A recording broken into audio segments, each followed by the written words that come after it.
All right, a Football Wednesday. It's October the 1st. Welcome aboard, everybody. It is the Manchild Show with Boy Green Digital live here on a Wednesday talking football. Lots of football to talk about. We are the crew that talks all New York football, but we'll expand beyond that on our Wednesday show because we bring in a national guy. This guy knows a lot about football, so does his company, PFF. They analyze it. They break it down. They tell us who's the best, who's the worst, who's in the middle, where you rank. And that's our friend Dalton Wasserman from PFF. He joins us for our Wednesday football segment. What's up, Dalton? How are you? Oh, fantastic. Another good week of football behind us, another good week coming, and certainly plenty of storylines to talk about. All right, Dalton, we need to get into this immediately because Lerch just brought up the PFF grades. What is your PFF grade? What's your overall grade? What's your pass rush grade? What's your coverage grade? What's your profile saying? They give themselves grades at PFF? I didn't know They have to, I assume. I mean, yeah, it's tough. It's tough when you have to give them yourself. I mean, I try not to be too arrogant or anything about it. I'm probably like a solid starter. Give me like a 74 somewhere in there, right? I don't want to sit here and say I'm one of the best players in the league. That seems a little arrogant, but I think, you get in that mid to high 70s range, like a solid starter. You don't look out of place out there. That probably is about right for me. I love that. You don't say yourself that you're the best player in the league. You let other people say that. Other analysts can say that. You'll just say, hey, man, I'm just solid. But if you think I'm a superstar, I didn't say it, but you said it. Yeah, there you go. I like it. And he's again rocking the old Chris Collinsworth jersey. That's beautiful. Salute to Double CC. Yeah, I love Chris. And Dalton, that gets me a few extra points for sure. That's a couple extra points for that one. Now, Boy Green was telling me you're in the middle of a move, right? You're moving from one place to another. Yes, is that business or is that at home? Where are you moving? Oh no, that's at home. I finished that like a week or two ago. I was just I had the brilliant idea to switch apartments during football season, which is that's the smartest thing I've ever done for sure. But I'm good with that. We're settled in. We still got to get a couple, some new furniture on a couple of days off here. But the season's busy. And just that was the smartest thing I've ever done. Is just move right when football season started. It was brilliant. So you're sitting on some plastic and stuff. We've all been there, Dalton. We've all been there. A couple of weeks on plastic, and then you're okay. Then you get to the couch. That's a good lead-in, Lerch, because you want to know who else is sitting like in an empty apartment looking around, like a John Travolta or the Will Smith, is the Pittsburgh Steelers. The AFC North. Is this their division to win, Dalton? Because Ravens, Lamar Jackson, the record was terrible, and then Lamar Jackson's hurt. Joe Burrow, obviously, as we've talked about, has been lost. And oh my God, Jake Browning looks awful. I can't understand that. And the Browns made a quarterback change, which we'll get into later. Is this the Steelers' division to lose? It's just been handed to them on a silver platter. Right now, yeah, unless, if Lamar Jackson's out for 2 or 3 weeks, unless the Ravens can find a way to win a game or two with Cooper Rush as their quarterback, right now the Steelers are the favorite. I mean, they have the best record, but they're kind of the favorite by default. And I don't think they're playing fantastic football, but it's a Mike Tomlin coach team. It's Aaron Rodgers at quarterback. They just don't beat themselves, right? They're allowing their opponents to beat themselves. You look at the Jets game, you look at the Patriots game, even last week, Minnesota with their offensive line injuries, the Steelers felt like their defensive line could dominate that game, and they did. So right now, I almost want to say by default, because I don't think they're necessarily one of the elite teams, but you look at all the problems the other 3 teams in the North are having, the Steelers are the clear favorite right now, unless Cooper Rush can really give Baltimore some sort of resurgence, which is that's a big ask, especially against some tough games they're going to have. Now, look, this is a week where we're going to have to talk about some injuries because there were some big ones. Boy Green just mentioned Lamar, but let's start with maybe the 2 most devastating 2 receivers, top-flight receivers, lost to injury and lost for the season. Tyreek Hill of the Dolphins and, of course, Malik Neighbors of the Giants. So let's talk about the impacts on those 2 squads and the fact that we've lost 2 really good ones for the rest of this season. I mean, look, the Dolphins first with Tyreek Hill. I mean, he's still their best player, and you look at the Dolphins were short for answers on a lot of aspects of their team. Obviously, the defense has been struggling, and offensively, Tua's been inconsistent. But now you lose your best player for the season in Tyreek Hill. You just wonder. I mean, if they can just sustain through an injury at all like that on offense. Obviously, Devon Achane is good. You still have Jalen Waddle there on the outside, but your offense, for as unproven as certain parts of the team were, you felt like their receivers were arguably the best part of the team. And now the best player is gone. I don't know where the Dolphins go on offense from here because Tyreek Hill makes so much of that work with his speed and with his ability to win downfield. And then for the Giants, look, I think they showed you the attitude that they're going to bring with their offense with Cam Skattebo and Jackson Dart in the run game. But Malik Neighbors was your one consistent downfield threat, right? And what you worry about now is opposing defenses really stacking the box and making Jackson Dart throw it over their heads to Wan'Dale Robinson, to maybe Jalen Hyatt steps into that vertical role, right? So Darius Slayton obviously too, but losing Malik Neighbors, who just like for the Dolphins, I should say, that's their best player. And when you lose your best player on offense, things get really difficult. Let's go to some other stuff happening. Let's go back to the AFC North. I wanted to get to that. Breaking news from this morning: the Browns quarterback change. Joe Flacco, sorry, buddy, but that car is parked. But not at QB3, at QB2. We'll get into that level of layer of it, in a second. Dylan Gabriel, the Oregon kid, he's getting his chance as the QB1 there in Cleveland. What do you make of his opportunity? What do you make of the Browns making the switch?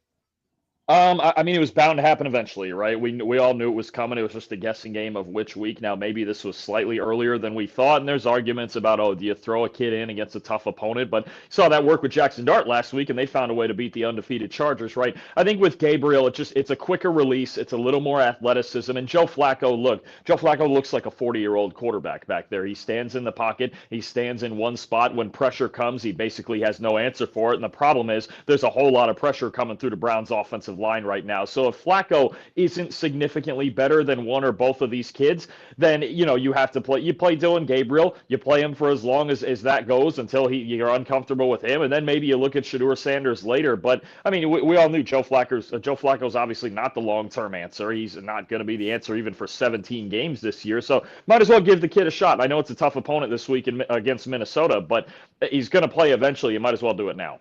So the quick follow-up that I just want to do is, so we hear the news, Joe Flacco, okay, you're going to the bench. And I assumed, I'm like, all right, Joe Flacco, get ready to learn QB3, buddy, because now it's the rookie showcase for the rest of the season. And maybe, to your point, Dalton, we'll get that eventually. But the report from this morning is Joe Flacco is just going from QB1 to QB2. Shedeur Sanders remains a QB3. Are we reading too much into that eventually it's not going to mean what it seems to suggest right now? Or what does that say? Because there's a lot of Shedeur Sanders fans out there in the audience that is ready for his inevitable chance, obviously at some point later in the season, because Dylan Gabriel is getting the first whack at the pinata here. But what does that mean? I don't think it means much of anything, honestly. Okay. I don't think it means anything different than Jameis Winston still being QB3 in New York behind Russell Wilson and Jackson Dart. Look, Shedeur obviously is the Browns feel a developmental type of prospect who is going to help on the scout team, and right now as the third quarterback. And Joe Flacco still with the experience in the system and the game reps that he already has. For the short term, he probably is more ready to step in right off the bench and play if something were to happen to Dylan Gabriel. So I really don't. Obviously everybody's going to make a big thing about it. Why is it not Shedeur instead of Flacco? But I think the fact that he's still the veteran and Kevin Stefanski has a lot of respect for him too, that Flacco being QB2 makes a lot of sense on the sideline on game days. Dalton, let's talk a little bit about Dart and the fact that he was able to go out there and not only get the Giants a win, but get the Giants a win against a quality team, a team that hadn't lost a football game. I know the numbers weren't staggering, but it just felt like there was a completely different energy for the Giants. So what did you think of start number one, and have the Giants, dare I say, prematurely found their franchise quarterback based on one start? I know that's a lot to say. Based on one start, that is a lot, right? Because the hardest thing of playing quarterback in the NFL is stacking good performances together, 2, 3, 4, 5 in a row. Obviously, there'll be some bumps in the road, especially without your number one wide receiver now. But I think the big thing is the Giants, philosophically, with Jackson Dart and the other rookie in the backfield, Cam Skattebo, they're taking a run-heavy approach. And that win reminded me a lot of the 2022 Giants with Daniel Jones and Saquon Barkley. Their defense kept games close. They ran the football in one time of possession, and then they won all those one-score games. That's what it looked like more so, with Jackson Dart's legs being the biggest asset right now. Look, is he completely polished as a passer? Absolutely not. Does that get harder without Malik Neighbors? Yeah, but I do like the spark that Dart and Skattebo have given them both in the run game. So if they're going to play complementary football, be more physical, run game defense, then so be it. Brian Daboll's won that way before, and that may be how they have to do it now. All right. Let's go to this surprising retirement news coming this morning. Shaquille Leonard of the Indianapolis Colts. He's a three-time All-Pro linebacker. He's retiring as a member of the Colts, rather. The team announced this today. It's just weird, man, because he was the defensive rookie of the year. He came out of South Carolina State as a second-round pick. He was like this superstar player, and we're like, oh, watch out, everybody. This guy's going to be this like Luke Kuechly-esque linebacker in our conversation for a long time. And then he just fell off a cliff.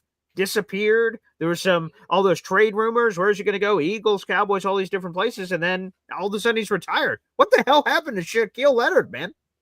I mean, look, it can happen that quickly in the NFL. You lose a step, maybe, getting towards 30 years old or in your early 30s, you lose a step, and these things can go quickly. And then I know he was dealing with some injuries later in his career, Sure. but no, during early in his career and in his prime with the Colts, he was one of the best linebackers in football, right? You mentioned all those accolades just now. He was so good for a handful of years there. And yeah, I mean, every great player, you wish they could just last a little bit longer. Give me one more season, right? But it's so rare. It's so rare to see that, especially at a position like that. I think about a guy like Bobby Wagner being, 35, 36 years old, and he's still, I think, one of the 5 best linebackers in football. I think about Demario Davis with the Saints still playing excellent football, but I know that hurts as a Jet fan. We had him twice. But it's just so hard to sustain that into your early, mid, and late 30s at so many positions, and linebacker is one of those.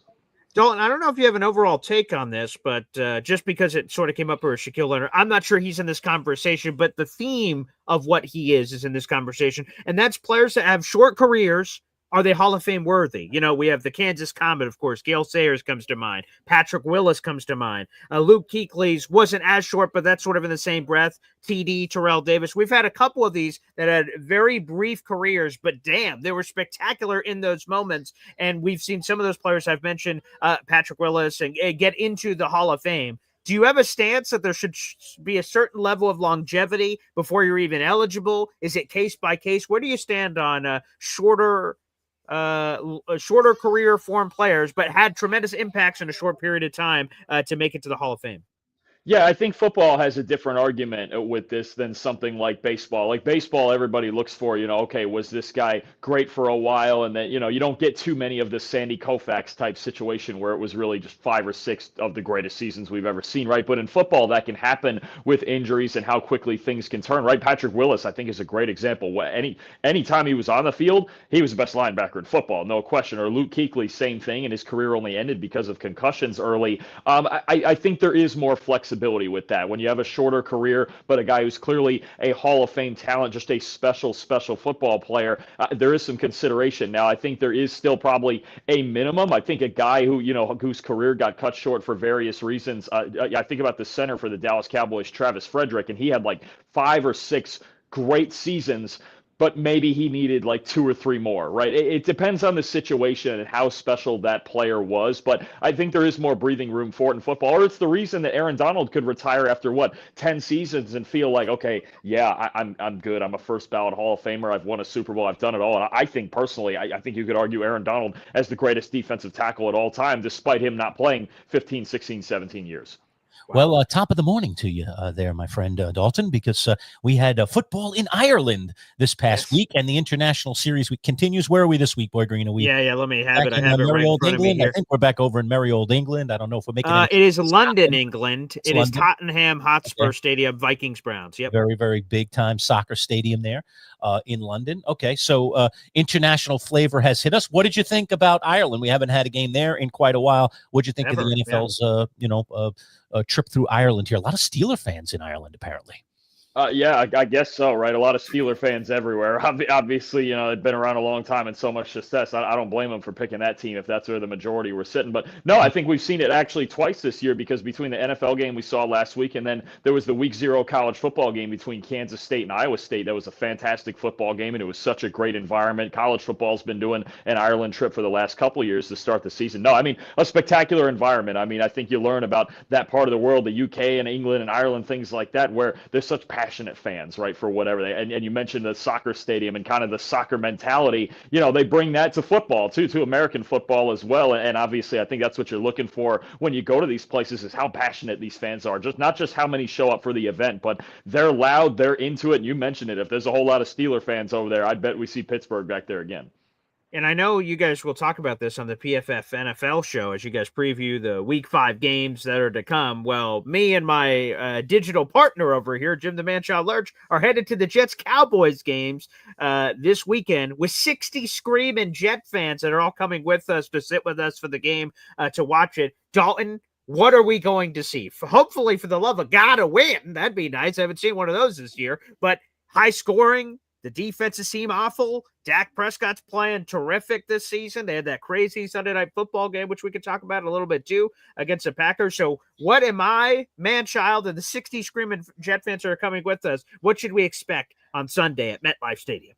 Well, I'll tell you what you need to see if you're going to get a Jets win, and I think it's something everybody's talking about. It's something Aaron Glenn's obviously been talking about. It's just less mistakes, right? The turnovers, the fumbles, the penalties. They have according to our numbers, they have the second or third most missed tackles in the league. I think Quincy Williams injury really, to me, Quincy Williams and Jermaine Johnson, those two injuries are really hurting the defense right now. I don't think they have any depth at linebacker to me behind Williams and Jamie and Sherwood. And I was thinking in the preseason, if one of those two guys went down, there was going to be some serious problems. I think the Quincy Williams injury is really hurting them, but they have to make less mistakes. A lot of it is self-inflicted. What was the Breece Hall quote? Other teams shoot themselves in the foot and we shoot ourselves in the head. I mean, that's kind of exactly how it is, because you could very easily argue the Jets could be 3-1 instead of 0-4. I mean, they're that close in these games, but the kick return against the Steelers, just the last defensive stand, they took the lead on the Buccaneers right in the last 2 minutes. This game, I thought the Braylon Allen fumble on the very first drive,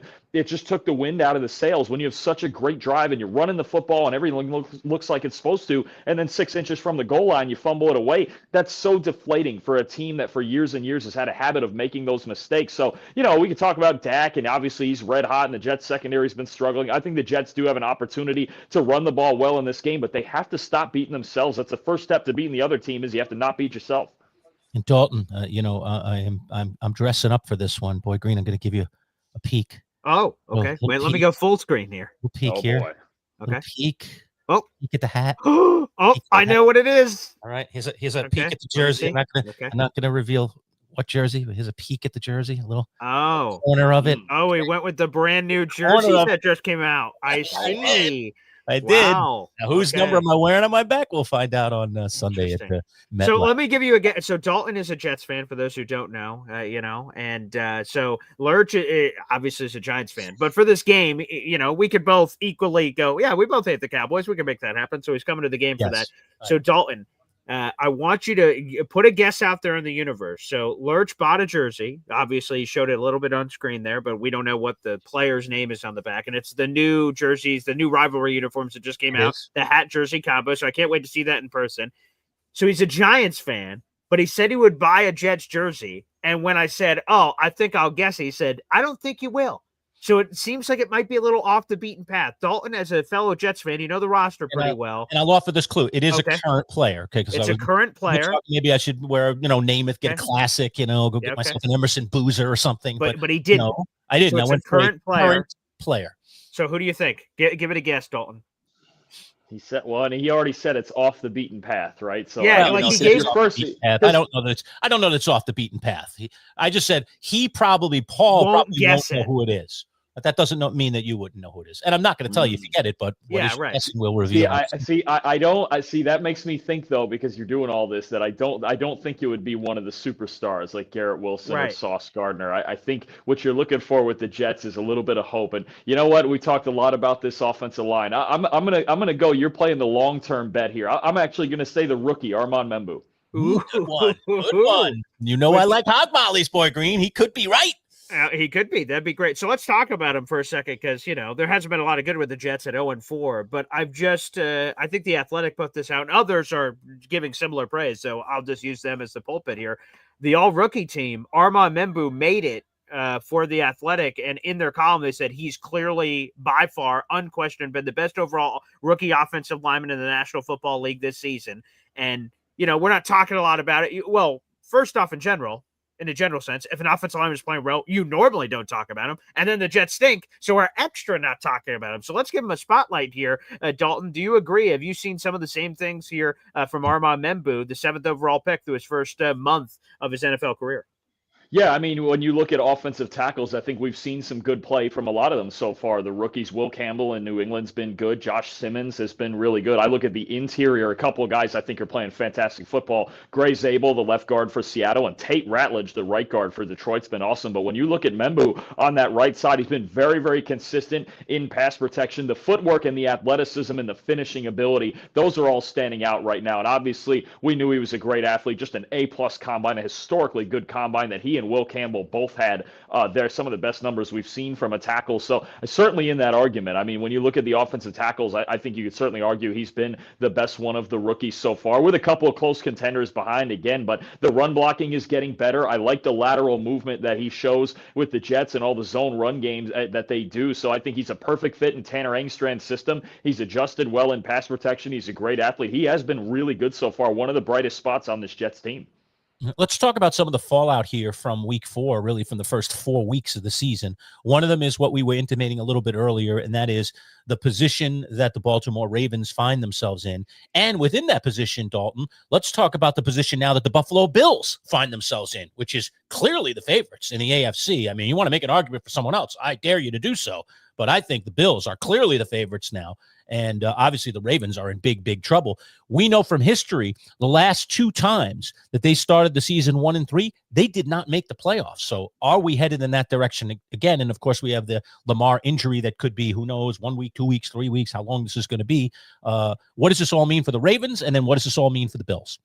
They've got it. Let's say Lamar Jackson is out for 2 games. They've got to find a way to win at least one of them. They've got 2-4 looks a lot better than 1-5. And even this week against Houston, it's still winnable. Houston's got a really good defense, but they're struggling on offense. They have to find a way to get Derrick Henry going. He's at under 50 rushing yards in 3 straight games, which is just unbelievable to think about when you think about the Ravens running the football and how good Derrick Henry is, how good he was just last year, and even in week 1 against Buffalo. And now, because they've fallen behind in these games, they're not allowed to just, hand it off to Henry and close games out. So, and I think the biggest thing is you look at their defense on the other side. For us right now, they have the lowest run defense grade in the NFL. You saw it against Detroit, a little bit against Buffalo. Even last week with Kansas City, they had their best rushing day of the season. The Ravens have to find a way to stop the run. The problem is it's not just Lamar Jackson. The big defensive tackle, Nnamdi Madubuike, is out for the season. Roquan Smith is out for at least this week and possibly longer. They've got a slew of injuries they're dealing with, and it's really affecting their ability to play their style of ball. But they've got to find a way, I think, to win at least one of the next 2 games if that's how long Jackson's going to be out. We're talking with Dalton Wasserman, PFF, our football insider, all things NFL. Today's broadcast brought to you by our friends at Crest Cadillac. Let's just take 30 quick seconds, learn a little bit more about our friends from Crest. Cadillac certified pre-owned vehicles, exclusively available in Central New York at your participating Cadillac dealer, Crest Cadillac.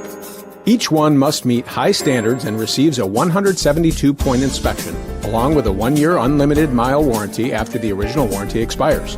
Come into Crest Cadillac in Syracuse today for exceptional offers on Cadillac certified pre-owned models. CrestCadillac.com. Right back with PFF's Dalton Wasserman. It's our Wednesday live show at MC Show Digital. Don't forget to like our channel, hit the thumbs up, and also subscribe. We'd love to grow our subscribership. Again, I'll show it after Dalton leaves the broadcast here this morning. We're doing a nice giveaway. It is a brand new Cleveland Driver Golf Club, courtesy of our friends at Play It Again Sports. Retail value $400. What do you have to do to possibly win this? Just click subscribe and be one of the first 500 subscribers to our channel. We've been growing kind of rapidly, and when we get to 500, we're giving that golf club out the door to one of those subscribers. So get in now, click that subscribe button at MC Show Digital on YouTube. Yes, Boy Green. Wow, do you see that, Dalton? He didn't want you to get the golf club. He said after you get off, he's going to show it off to everybody, and maybe you can help your golf game. Flow here, we got a flow going. Yes. That's right. I'll let you guys in on something. I've actually never played a round of golf. Never done it. Wow. So, okay. Yeah, so somebody else would use it a lot more than I would. I'll tell you that. Hey, you might get into it, Dalton. You never know. I'm a mini golfer myself, so, I haven't quite gotten to Lerch's same itch. But, hey, maybe a new Cleveland golf club will get me out there. Huh? You never know. A little inspiration. That's all you need sometimes. I was always more into bowling than golf. I'll be honest. I was a decent bowler. Okay. What was your bowling? Yeah. Come on. What was your bowling average? I'd usually somewhere in the 180s. Usually, I'd be in the 180s. My high game was a 256. I hit one time. Wow. Okay. Not bad. All right. All right. Let me pick up the conversation where I left off. Okay. So we're talking a little bit in the AFC about Buffalo and about Baltimore. Now let me move over to Kansas City, who gets that win against Baltimore, a much needed win. Xavier Worthy back in the lineup and actually looked healthy. I was too scared to play him in fantasy. I'm so mad that I didn't, because he was obviously perfectly healthy and out there catching passes and making a difference. So is that the elixir here for the Chiefs? Are the Chiefs officially fixed, or are they still in trouble despite this win? I feel a lot more confident about them, right? I know the Ravens are kind of in a cold spell, so the Chiefs went out there and it really looked like they just took care of business. But they were in Ravens territory on every single drive of that game, except for the kneel downs on the end. In the end, so that makes you feel good about their offense. But you mentioned it, Xavier Worthy coming back, and this goes back to last year when Xavier Worthy is on the field, and it's not just when he's targeted; it's the threat of his speed taking the top off of defenses and allowing Mahomes to work underneath too. When Xavier Worthy's on the field, Patrick Mahomes has been a lot more productive than when Worthy is out. And then you get this vision now. We only got 2 more weeks before Rashee Rice comes back in week 7. So if they can bide their time and maybe win the next game or two, a big game against Jacksonville this Monday night, their offense, you get to dream about, okay, they have Xavier Worthy. We know they're more productive with Worthy. Then they get their best receiver in Rashee Rice back, and he can do everything underneath and after the catch that he can do. Now you start to get a picture of how the Chiefs get back into contention here. All right, let's play some devil's advocate, because Lerch says, the Buffalo Bills are unquestionably the best team in the AFC. If you want to make an argument, I'd love for you to do it, but you can't do it. Well, let me make an argument right here. Let me make an argument right here that perhaps we should just take a side-eye glance at Buffalo. So they're 4-0, right? Who have they beaten? Let's just take a gander on the old schedule here, who the Buffalo Bills played. So they played the Ravens. The Ravens suck. They're not very good. They stink. The Jets, they stink. The Dolphins, they suck. The Saints, they suck. 2 of the 4 teams they've played haven't won a gosh darn game this year. So it's the classic case of who the hell have they played? Don't Wasserman. What's your answer?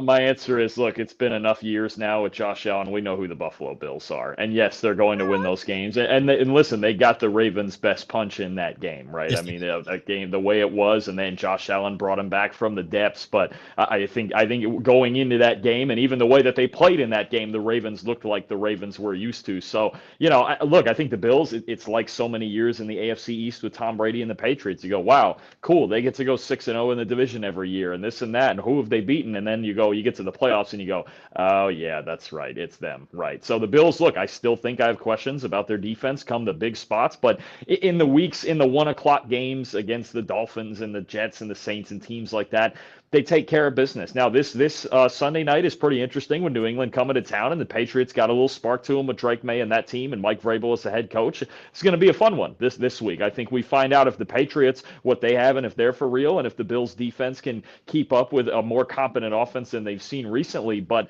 the Bills, we know who they are. We've been doing this for, this is 7th year now that the Bills have been good with Josh Allen. We know what's coming. We know where this is going, at least in the regular season. All right, so let me apologize. I'm sorry. You're right. The Ravens, the 1-3 Ravens definitely gave them their best shot in week 1, even though they suck. So it's fine. Whatever. Pass the biscuits. Apologize, man. Just apologize about that. What about that game, though? Are the Patriots real or are they fugazi? Because, okay, they beat the crap out of the Panthers. Okay, who hasn't, for God's sakes? So are the Patriots for real? And obviously they have this test, Sunday Night Football, the grandest stage of them all, to be able to show Buffalo, hey, this division isn't going to be handed to you on a silver platter. What do you think?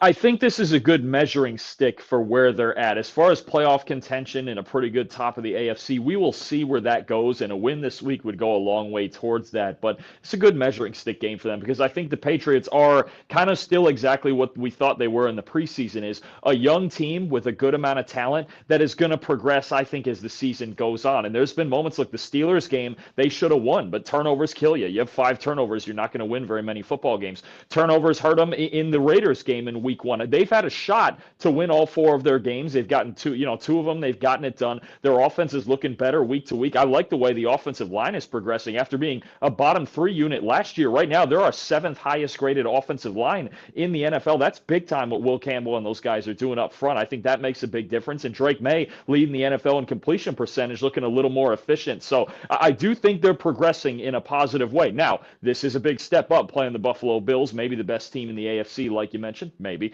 But, I think New England is going to come out of this game, win or lose, and go, okay, this is where we are, and this is where we need to get to because that team is the standard. Another fascinating game over the weekend was the Colts and the Rams. This one was out in L.A. at SoFi. Very competitive game. But Indiana Jones and the Colts did lose their first game of the season. So is there any unmasking here of the Colts and what they are? And what does this win like this mean for the Rams? Let's talk about those 2 squads, 2 very, very interesting teams this year in the NFL. I don't think there's anything fraudulent about the Colts. Honestly, that game went about exactly how I thought it would. It was a tight, tough football game. The Colts had their chances to win. The Rams are really darn good. Jared Verse and that D-line is great. Stafford played fantastic in this game. Puka Nacua, I got to be honest with you. I think there's an argument.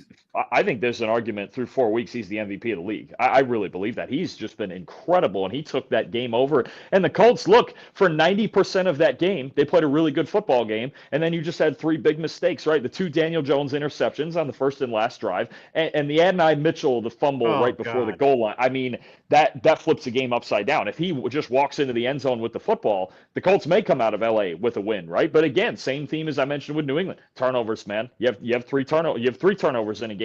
You're probably not going to win very often, but I don't think there's anything to say about the Colts that's horrible. They went out on the road. They played a competitive football game against an awesome team, and they lost by a score. I think the Colts are going to bounce back this week, and the Rams, they're really good. They are really, really darn good. That defense continues to get better, and as long as Matt Stafford's throwing the ball like that, they got a chance to beat anybody. And Adonai Mitchell had the holding call on the Jonathan Taylor highlight reel spinning touchdown. Yep. I'm like, woo, the Colts just took the lead. Wait a second, some laundry on the field. Adonai Mitchell. I'm like, good Lord, man. What the hell? Well, the Jonathan Mitchell fantasy owners, yourself, Joe Bartle, and everyone else all go nuts over the Jonathan Taylor rebuke. Yeah, no question about it. Another fascinating one, Dalton, to me, was Atlanta coming off that just beatdown that they had in week 3 and then coming back and showing up for a game against Washington. I know Jaden Daniels is still not in there, but still the fact that they were able to respond at home. So is there some life for people down there in Atlanta? Yeah, for sure. I think it's encouraging to see. You know, I talked before about young quarterbacks wanting to stack good weeks. Well, avoiding the idea of stacking bad weeks also is big time. And for Michael Penix to get off the mat in maybe the worst football game he's ever played, you know, against Carolina last week, for him to get off the mat and come back and play the way he did, they had balance in the offense. I thought it was a nice bounce back from their offensive coordinator, Zach Robinson. Everything just looked the way it was supposed to in this game, right? Like they found a little more of an identity with the balance in their offense. So for Penix, and again, we have to remember, he's now made just 7 career starts, right? This is a guy who's still essentially a rookie, and he's looked good. He looked good his 3 starts last year. But you know what? I think for the ability for Penix to have a short memory and wipe out that Carolina game and just go, yeah, I was horrible. Okay, cool. Move on to next week. I think that's big time for that Falcons team because you don't want to stack bad performances. He went out there and against Washington and looked fantastic. And just a couple of weeks ago, we were all saying Green Bay, best team in the league. Now they've had a loss and a tie on Sunday Night Football against the Dallas Cowboys. So where do we stack Green Bay now? Where do they stand in the pantheon of teams through 4 games? No, you're right. After 2 weeks, they look like the best team in football. But the next 2 weeks, look, the Browns and their defense presents a challenge, especially in Cleveland, and the offense didn't quite respond the way you wanted to. And then, you know, this game, I was surprised. I was surprised by the way their defense, and Micah Parsons was great. He was their highest graded player for us by far, as he is just about every week. He might win Defensive Player of the Year. But their secondary is still something I question a little bit. That cornerback spot, guys like Keyshawn Nixon and Carrington Valentine, I think that's going to be the big question is against good quarterbacks, good passing games, top flight receivers, can they respond in some of those high scoring games, right? Because all the good teams in the NFC, look at the Eagles with Brown and Smith, look at the Rams with Nacua and Adams, look at, you know, in their own division with the Lions and all the weapons they have. Is the Packers secondary going to be able to keep them in these games and avoid those types of shootouts where anything can happen? All right, Dalton, I want to thank you so much for joining us and giving us the latest insights and showing off the Chris Collinsworth jersey. Shout out to Boss Man there at the PFF headquarters. And we enjoyed these chats, my friend. Get ready for your PFF NFL show. Absolutely. Appreciate you guys as always. Thanks, Dalton. Always great to see Dalton, and we chat with him off the top of our Wednesday live show every single Wednesday. And now that he's gone, Boy Green, let me sneak on over here. Yeah. There you go. Okay, I got a lot of stuff in the room here today. Yeah, right. Can't let that Jet jersey leak out until Sunday. Of course. Here it is. To going to one of our first 500 subscribers. It is a Cleveland high-bore driver, brand spanking new, beautiful head cover, still in the plastic, fabulous, adjustable, very nice. Okay, adjustable loft, adjustable weight in the back, and you've got some a beautiful brand new grip as well. So that is going out the door to one of our first 500 subscribers. Fantastic stuff. So there it is, youtube.com/MC Show Digital to join in on that little parade. So do that early and often.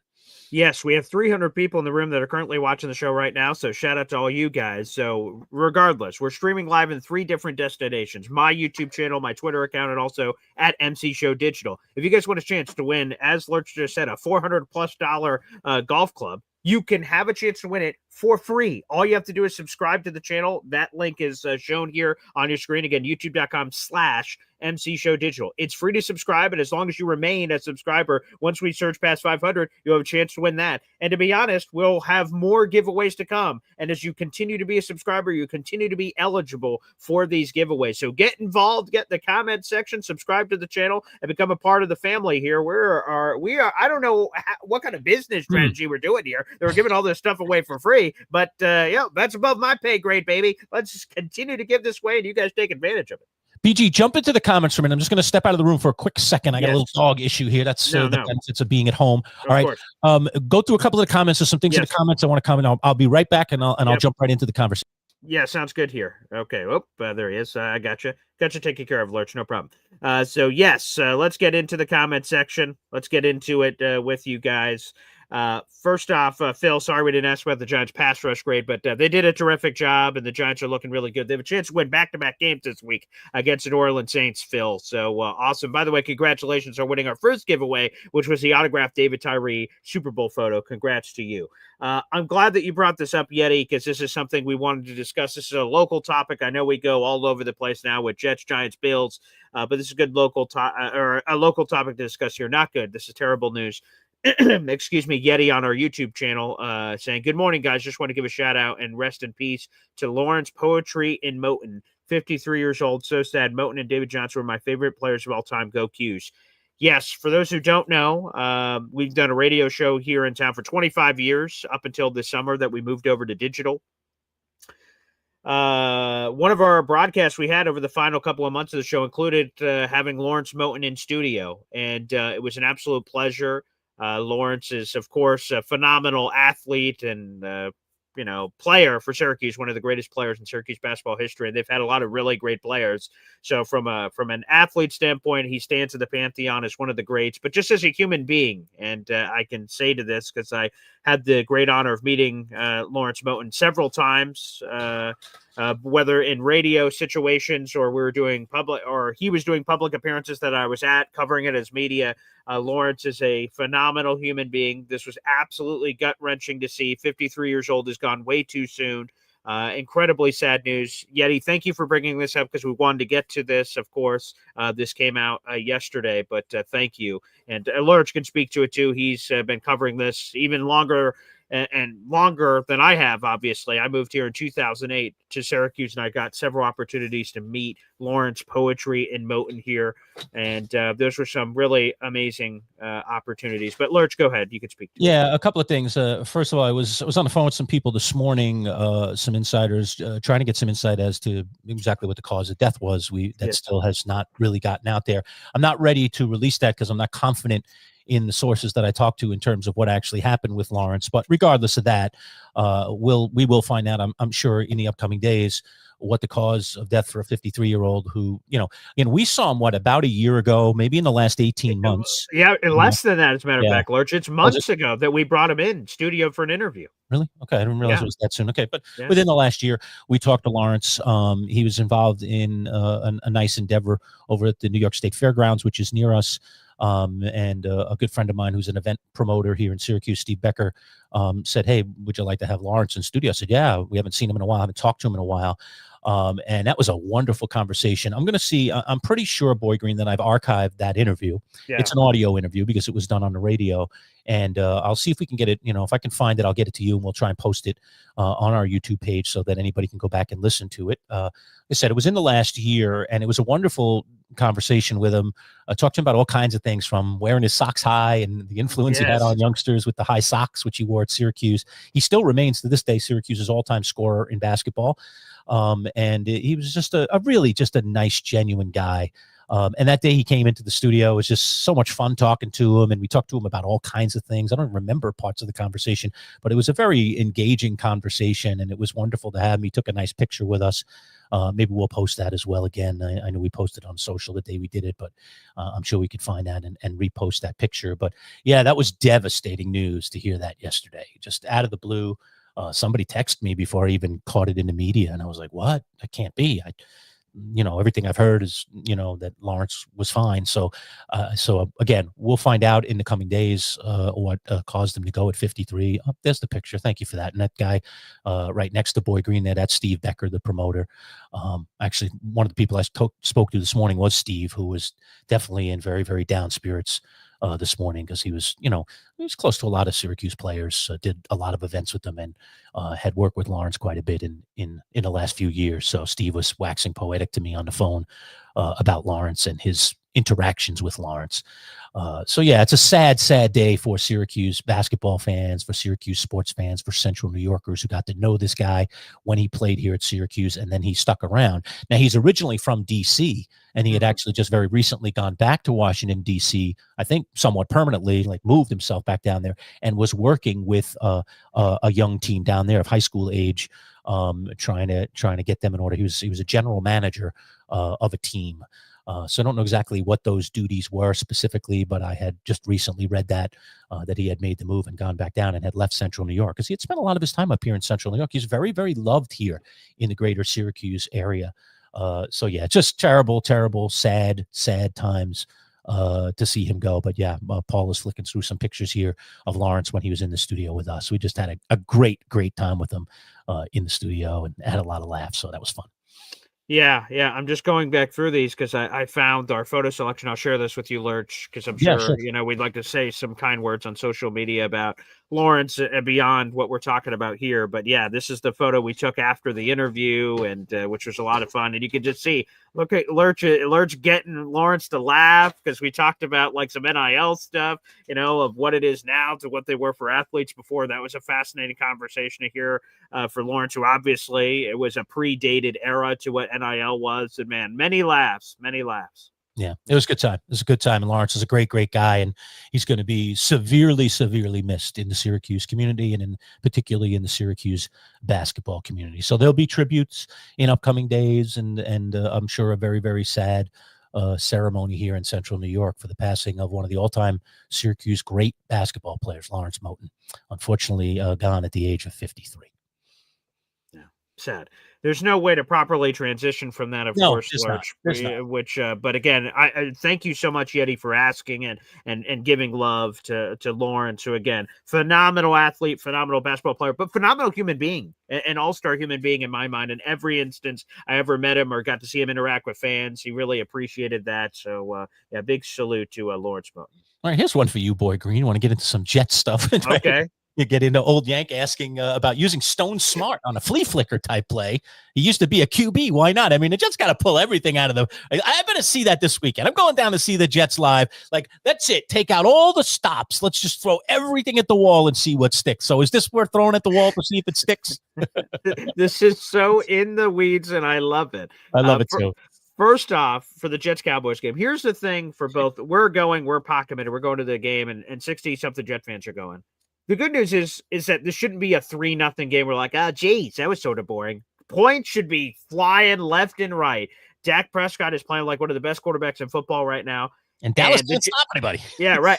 And that's exactly what I was going to say. The Jets defense stinks, so Dak Prescott should go off. And when I last saw a Jets-Cowboys game, it was in AT&T Stadium, and Dak had one of his best games of his career. He was just on point and looked phenomenal. And on the other side, Justin Fields is coming off another crazy game. He has these games where he's putting up monster, especially for fantasy football fans, which put up 30 points a week with his running and passing ability. So he made a spectacular return, albeit a loss for the Jets. So points should be coming. The Cowboys can't stop anybody. Justin Fields is dynamic. Dak Prescott's dynamic. And but to answer this question, Old Yank, how this is so deep.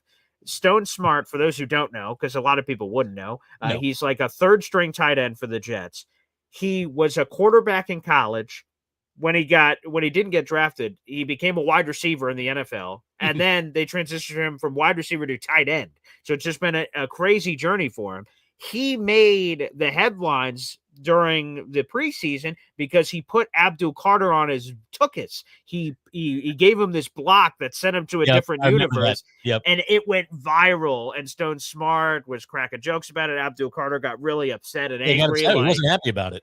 He was like, whatever, the Jets are going to. Right? Yeah, he made a very snarky remark about it. Now, it works out because, right, the Giants have won a game the Jets haven't. And he talked all this crap like, we're going to win more games than you this year and all this other trashy talk. So thankfully, good for Abdul Carter. That all is looking good because the Jets haven't been awesome, or else I'm sure those comments would have brought back to the surface. So sure, to your point, flea flickers, 10 ratio. What do you have to lose? You're 0-4. Dig into the bag, man. Let's get some trickeration. Let's get some deep shots, and that's just sort of a simple thing.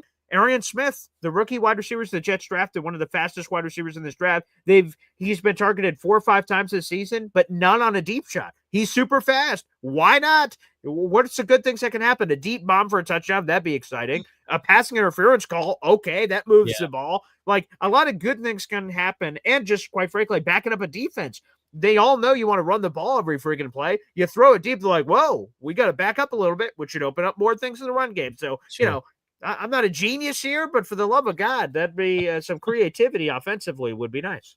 Yeah. Interesting games in the NFL this weekend, Boy Green. So we'll be down there for Jets Cowboys at MetLife. We mentioned that Bills Patriots game. Sunday Night Football, yeah. Yeah. Let's see. Anything really good on the slate? I'm kind of flicking through the games here. Seattle. That's an interesting game. Sure. Fascinating, of course. 3-1 teams. I mean, you might not have thought a ton of them before the season started, but Seattle has shown up in a big way. Jackson Smith and Jigba has been a real inspiration for that team in getting them going. And Sam Darnold has continued right where he left off in Minnesota, during the regular season, not those bad postseason games. And of course, you got Baker just slinging it for the Bucs, even with all those injuries. Baker Mayfield just keeps showing up, keeps running for first downs on these critical 3rd and 4th down plays. He finds a way to escape. We do have Commanders Chargers this weekend.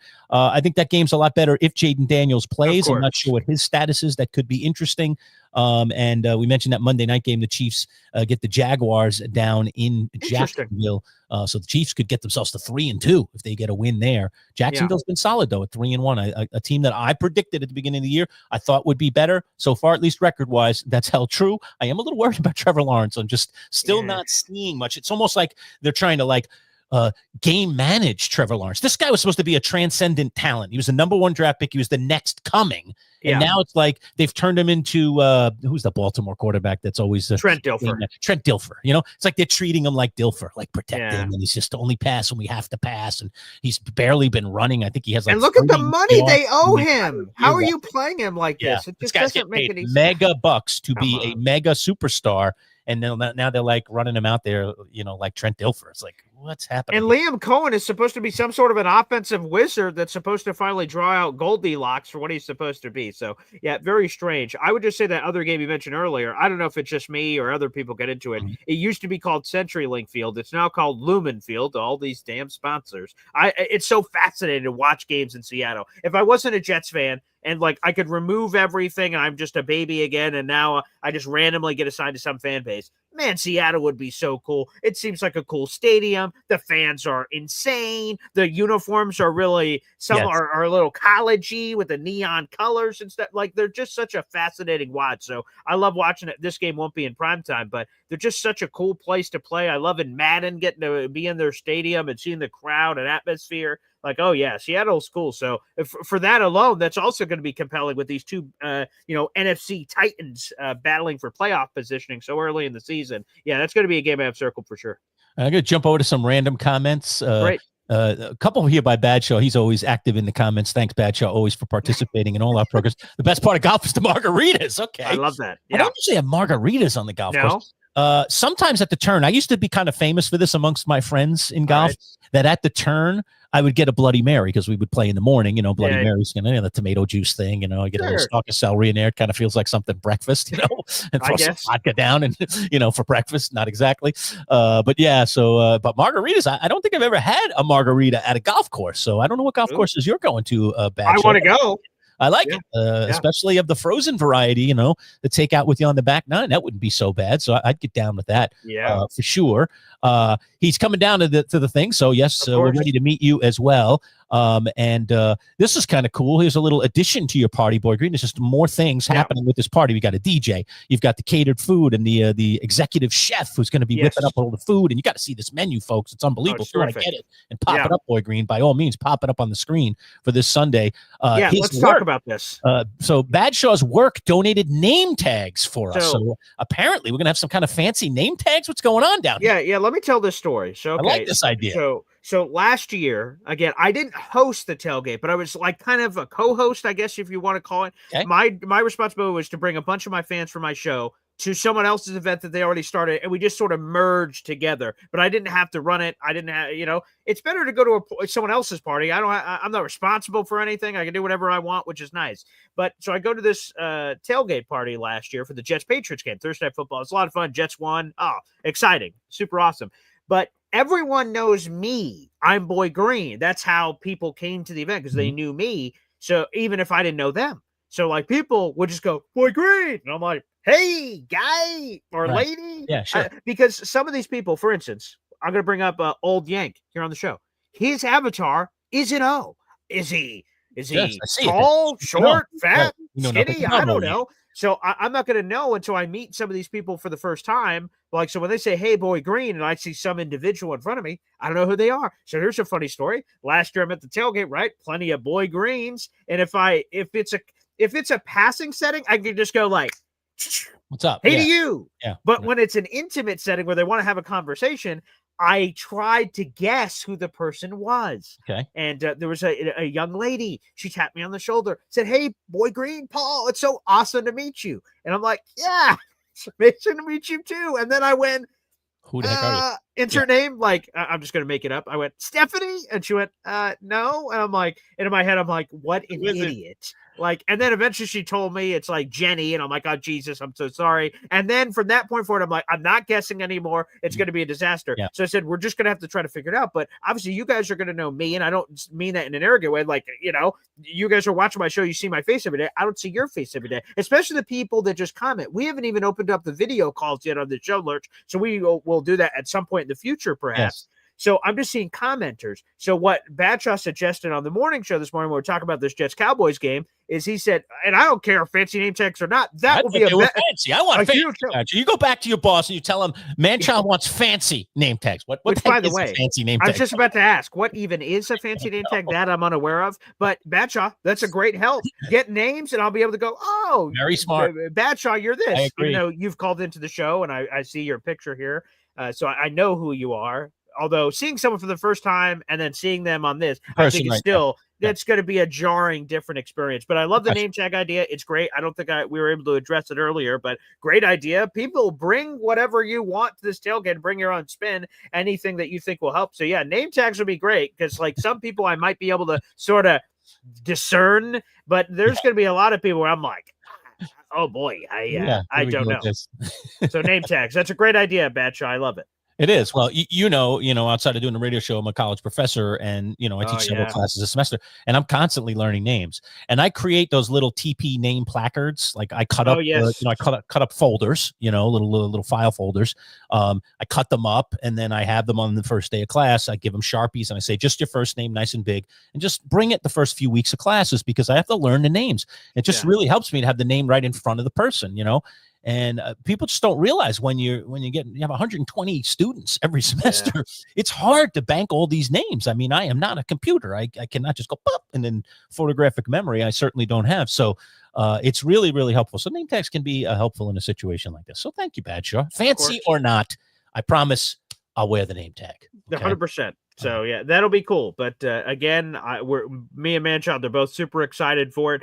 It looks like we only have like one ticket left. So if you're out there in the universe, and a few people have been purchasing the last remaining things this morning, so just a single ticket left. That's it. Single. That's it. It's with our group, so that part's pretty cool. But there's no. Unfortunately, it doesn't have any tailgate stuff attached to it. That stuff's already all sold out. So it's to sit with us at the game. If you are interested, we have one last ticket left, and all the money from this ticket goes to charity. So whatever we sell it for goes to our Wounded Warrior Project charity, a lovely member of the morning show donated it to raise money for charity. So if you're out there in the universe, I'll work with you on price. You'll get it for a great deal, and all the money goes to charity. So it's a win-win for everybody. So if you're out there in the universe and you want to come to our Jets-Cowboys game Sunday, October 5th, that's this Sunday, let me know. Can you get that? Do you have the menu handy? Can you? Oh, yes. Yeah. Let me pull that up. Sorry, I got menu, lost. Folks, you got to see this menu. Like, this was half of the inspiration for me going, I may not be a Jet fan, but I got to go down. This food just sounds too darn good. And then to know that it's actually being prepared by a guy who actually knows how to cook. This isn't Boy Green on the grill. Then I'd be like, okay, whatever you say, Boy Green, it's not going to look like that.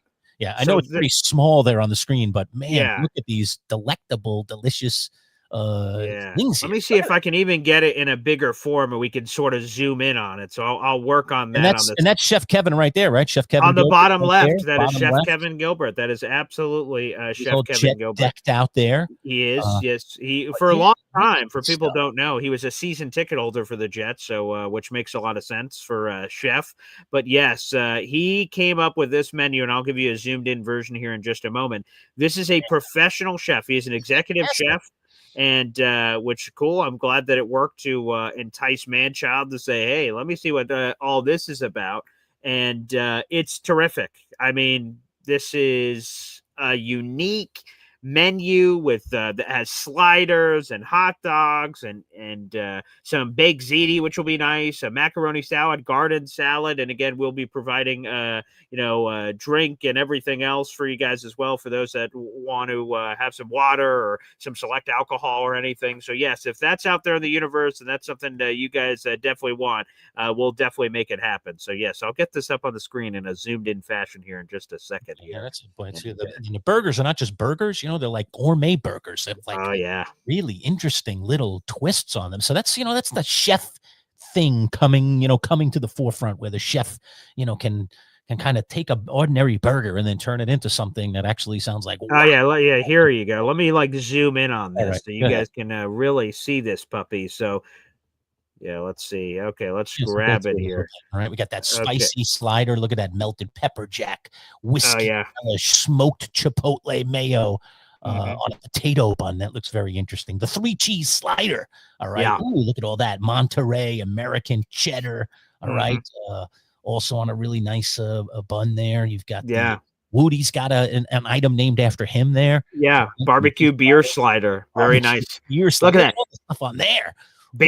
I'll read it all out to you. It's a beef slider basted with Tank 7 barbecue sauce, melted aged cheddar, applewood smoked bacon, topped with smoked pulled pork on a potato bun. And then Mike eats on a weekend, and he just passed it along to the chef, and the chef said, what Chef did is, and again, this just shows you how over the top he went. So I just said, hey, would you be interested? And we started talking about different food items, and he explained like the difficulties of like whether it was sushi to Italian to this or this, what's easier to try to get for 50 people and what it all looks like. And he's a fan of my show, so he already knew my order that I have every Sunday at a diner. So he did this himself. And when he gave me the menu, I saw BG Sunday Tradition. I'm like, wait a second, I have an item named after me. And I read the item. I'm like, oh my God, that's what I have every week. But he's fancying it up. It is a beef slider with a sunny side up quail egg, applewood smoked bacon, American cheese on a potato bun. And so once he did that, Woody saw that and said, oh, can I get an item on the menu? I'm like, I don't know, that chef. And then other people started, trying to weigh in and see. My father has stuff. We'll bring it down because you see the hot dog, spicy dog. It's not just any old dog. Look at that. Yeah, right. Griddled hot dog, spicy brown mustard, whiskey pepper jam, crispy jalapenos, diced applewood smoked bacon with a toasted pretzel bun. I like that, which is terrific. That sounds good. And look at all the sides here. So we have baked ziti, melted mozzarella, shaved Parmesan Romano, fresh basil, house-made potato chips tossed with truffle oil, herbs, and Parmesan cheese, toasted pretzel sticks with beer mustard, and then my pop, like I said, got an item on the menu. Pop's bacon popcorn. It's dried corn kernels roasted with bacon and glazed with citrus agave, diced applewood smoked bacon, topped with the dehydrated chili lime dust. I mean, this is just unbelievable. I don't even know what that's going to look like when it's done, but it sounds delicious. But what is that going to look like? That's unbelievable. It's like one of those things you go into a restaurant and you just love the sound of it, but you're like, but you have no idea when it arrives on your plate what it's going to look like. Right. And then sometimes you get it and you're just like, whoa, that isn't anything like I thought it was going to look like. And then other times you're like, okay, that's kind of what I thought it would be, So will it or won't it be what we think it will be? I have no idea what that would look like. That's right. pretty cool. So again, That's all going down this weekend. Yes, our professional chef again, Chef Kevin Gilbert. We're doing a meet and greet the night before at his restaurant, the Cloverleaf Tavern. So you guys will be able to try it won't be food from that menu. That menu is custom for our tailgate. It'll be all kinds of other items, which are delicious. When I dropped by New Jersey, he invited me to his restaurant. How could I turn that down? I said, okay, we gotta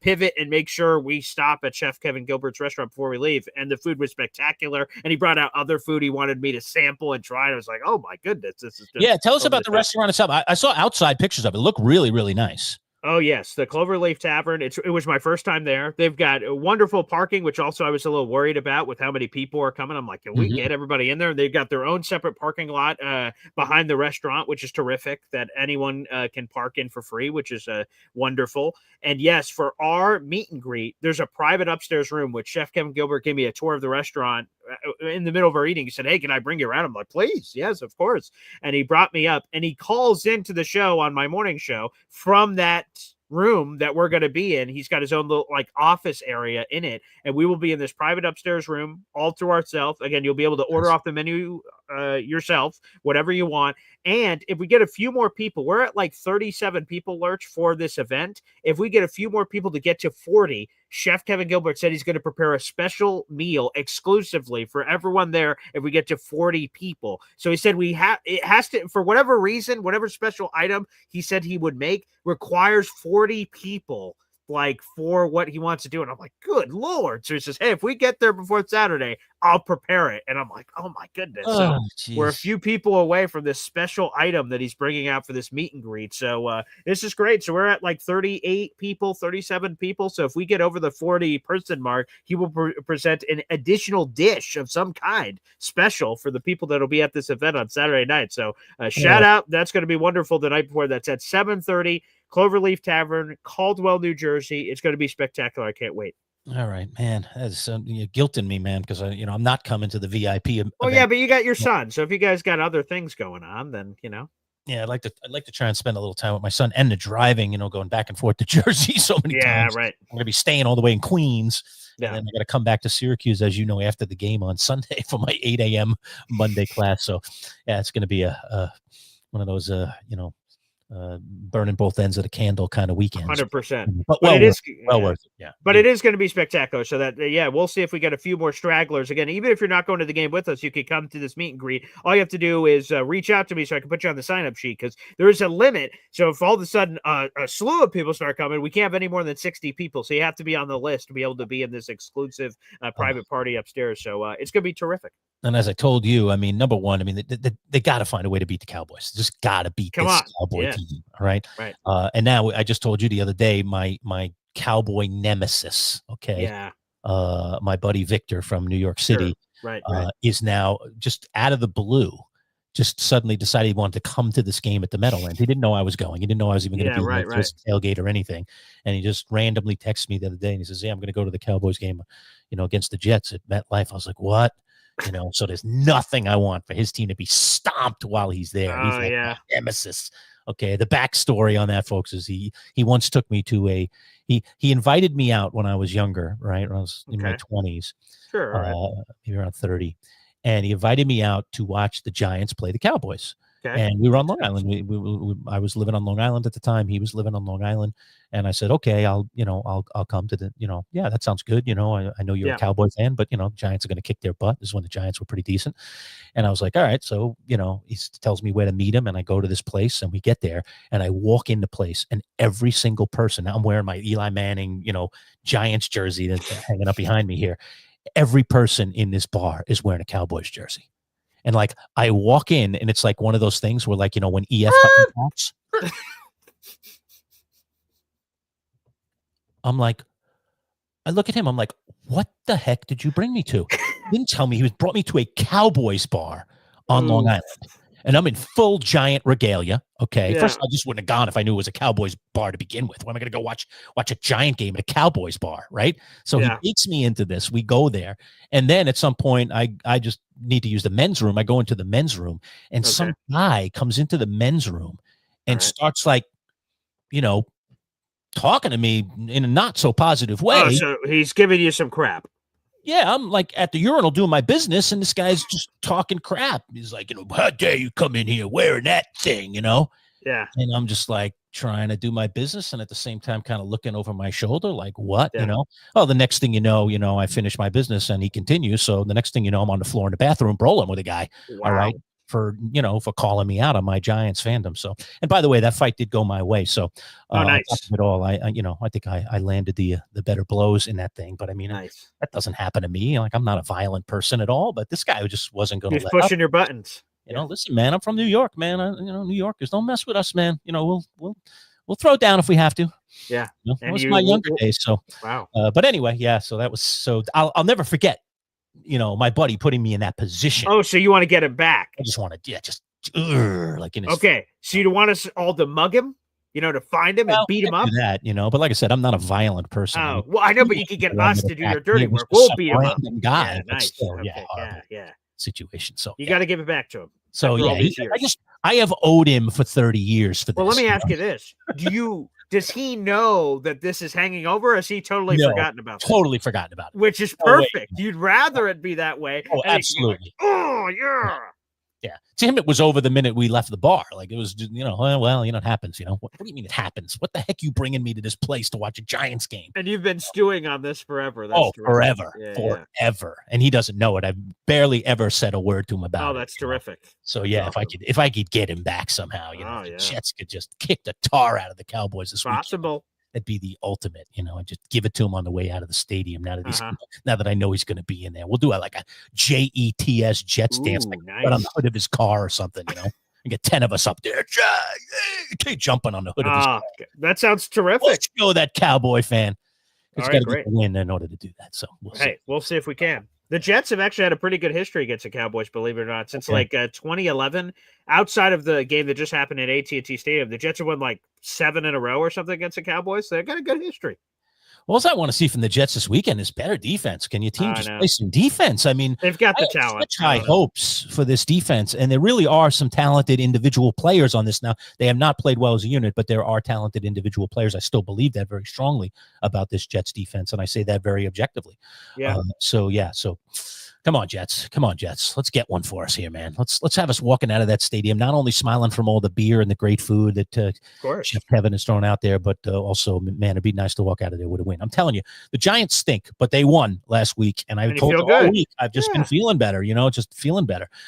So we need to get these Jet fans at least feeling good for a week. Can we get 6 days of okay, it's possible we can win a football game. So hopefully you guys can do it. Yeah, I did it on the morning show. I reacted. Rich Eisen talks about all kinds of national things, but he talked about the Jets yesterday. He's a Jet fan too, right? He is. Yeah, a long-time Mike Jets Greenberg fan. is a Jet fan. He is. Yeah, Mike Greenberg. We got a bunch of Jets people out there in the universe that represent in the media world. And Rich basically at the end of his rant said, I've got a message to the players. Do you want to play for this coach? Do you want to fight for this coach? Because he's 0-4. No Jet first-time coach has ever started their career 0-5. Not one in their entire history, which could happen, of course, if AG loses to the Cowboys.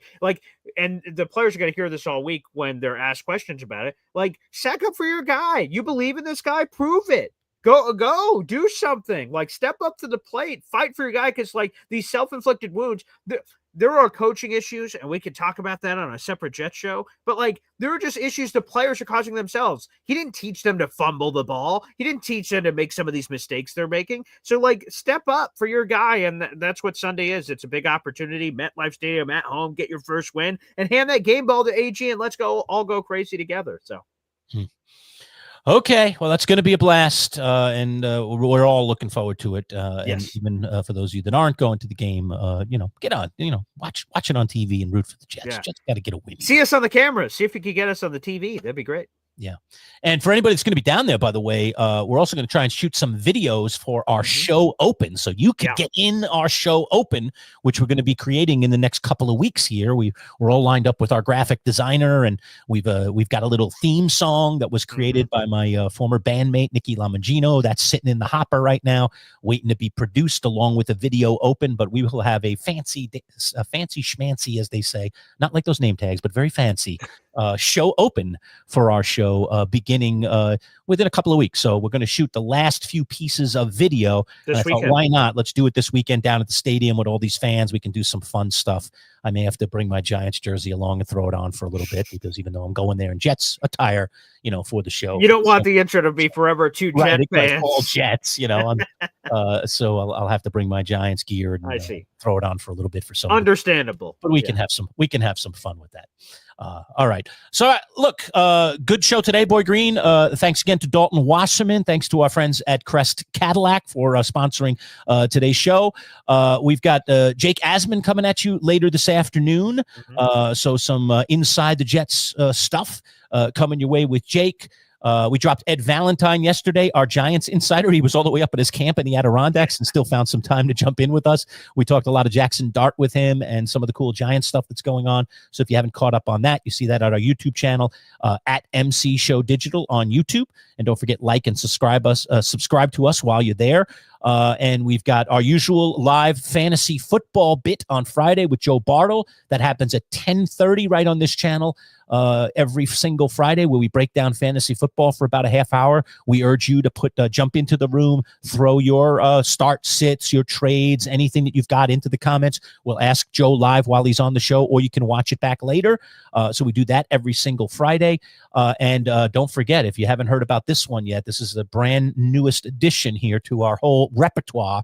For many, many years, Paul and I have covered the TV show Survivor, and we even did it back in our radio days, having experts on the show every single Thursday to recap the Wednesday night episodes. Now we do a live Survivor post-game show right after the episode. So within about 10-15 minutes of when the show ends around 9:30, boom, we're live just like this, doing a Survivor recap, breaking it down with former Survivor players. Our insider is Brett LaBelle, and in future weeks, he's going to even be bringing some of his pals into the room with us, so we might have multiple former Survivor contestants in the room with Paul and I breaking down Survivor. We really get into this. We just released our Survivor draft a couple of days ago. Go watch it. Yeah. So you want to check that out and watch that as well. And I'll share in our live broadcast this week the backstory on the Survivor draft tonight. Yeah. And what went on there. So yeah. Oh yeah. Tonight. Is it Wednesday? Today's Wednesday. Yes, it's of course tonight. it is, Lerch. God, I don't even know my week anymore. I'm sorry.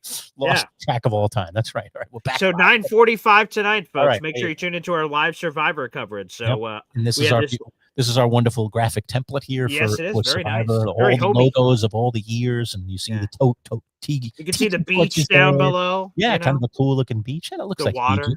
It looks like Fiji to me. Very Fiji. You can hear the sound of those waves. Yeah. Yeah, you can.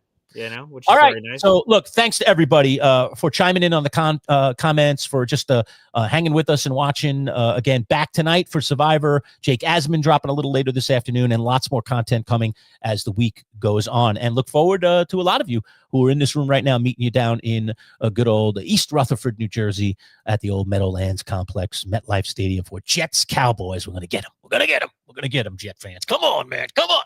Just show up for one game for me, pal. All right. We'll see what happens. All right, everybody. Thanks for watching. We'll see you. Take care.